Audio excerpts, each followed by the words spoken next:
Good afternoon, everybody in Doodah, otherwise known as Kansas to us Kansans. Anyway, I'm going to apologize now. There's going to be traffic noise we're going to hear behind us on Highway 77. It's a beautiful day for February. It's over 70 degrees. Everybody that has a Harley's out riding them except for me because I got to fix them. Other than that, we're going to review today George Dickel. It's George Dickel number 12, Tennessee Sour Mash Whiskey.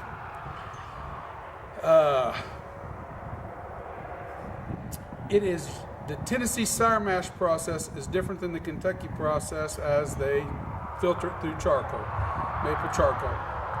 And George Dickel does it a little different than their brethren there in Tennessee, their big distillery, and they actually chill theirs down before they put it through the charcoal process. It's 90 proof, 45% alcohol by volume. There is no age statement. It's one of 5 iterations that George Dickel does. They do a white dog, they do a number 8, they do a number 12, which is this one. They do a barrel select and they do a special barrel select with bigger chains of liquor stores, I assume, go and they pick out a barrel and it's bottled for that liquor store. I have one of those. It's for Grove's Liquor. Those are the 5 main, plus they do one of the best rye whiskeys you can get, and for the price, it's just absolute killer, actually. It's an older distillery, established 1870. I knew they were mothballed. They've came back, and I think it was in the 60s they started again, but don't quote me on that. The mash bill on the George Dickel is 84% corn, 8% malted barley, 8% rye.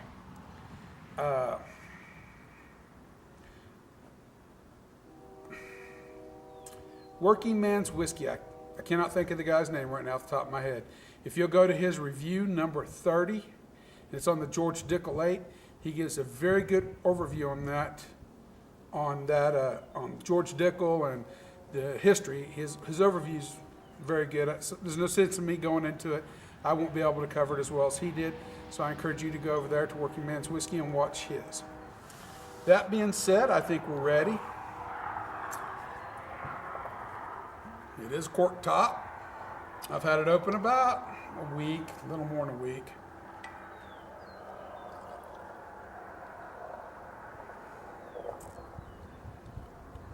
Don't let the drops escape.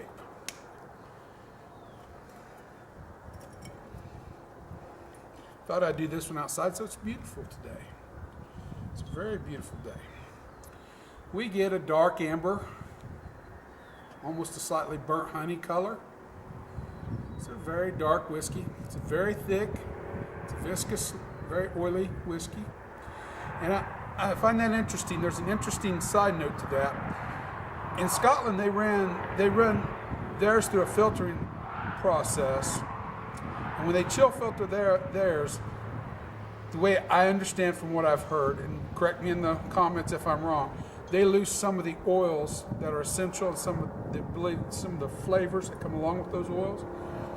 And here we have an American whiskey doing the same thing, and it's a very oily whiskey. So I don't know the ins and outs of that process. So I just leave that to people who have more knowledge than I do on that subject, and there are probably handfuls. All right. Caramel, lots of caramel, vanilla, a little bit of that charcoal in the background, cinnamon, there's a nuttiness to it. Nuttiness is borderline maybe almonds. There's a sweetness you can smell in there.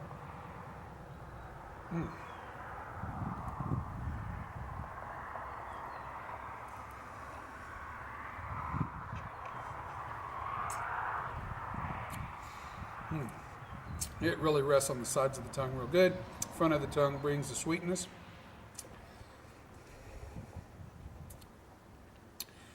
Finishes about now, so we're talking about a medium finish.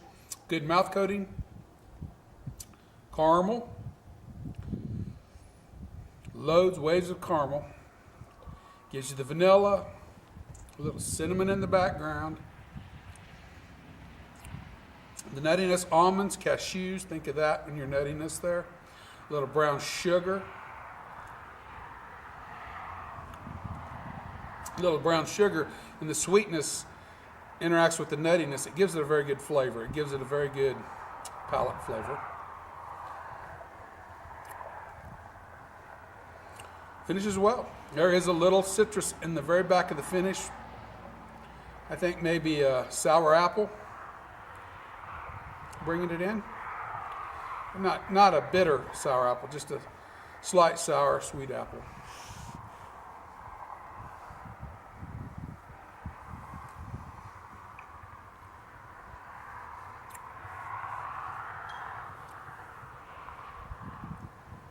Very good. I had steaks last night, and I had this with my steaks last night, and it goes perfectly paired with steaks. Steaks, baked beans, and baked potatoes. It's hard to beat there. Works well with that. It's a good pairing. Finish is good. Overall, I think I will give it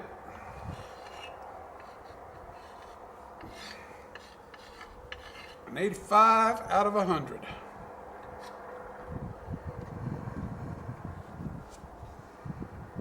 This is new, so I don't want to drop it. So it's not stuck in there all the way. There we go. There we go. It's 85 out of 100. That's definitely for the price range. It was $26.99. Definitely for the price range. It's a very sound whiskey. I would encourage anybody that likes this style of whiskey, being bourbons flavored type whiskeys, and it's a little on the sweeter side, but it's a controlled sweetness.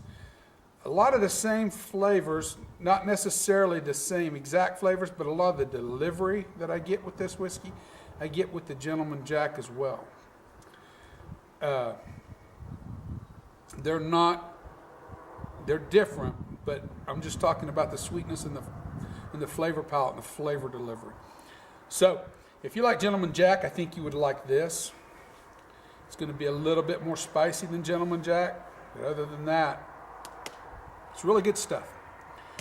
And with that being said, I think I'm done here. So this is Robert, and I'll sign off. Everybody have a good evening. Talk to you later. Bye.